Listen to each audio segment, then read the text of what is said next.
Salam müəllimlər, hər vaxtınız xeyir olsun. Bu video izahda sizə səslərin, notların hərfi adlarını qeyd edəcəyəm. Göründüyü kimi do, c, re, d, mi, e, fa, f, sol, g, la, a, si, h kimi işarə olunur. Diyez, is, bemol, s kimi işarə olunur.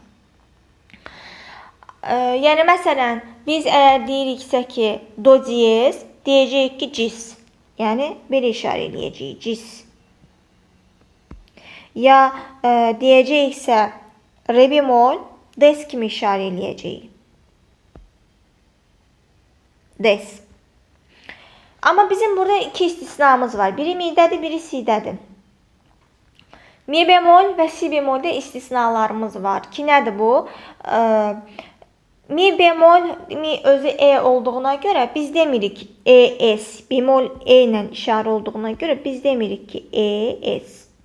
2 e deyil. Burada e'nin biri düşür. E'nin biri düşür və qalır s.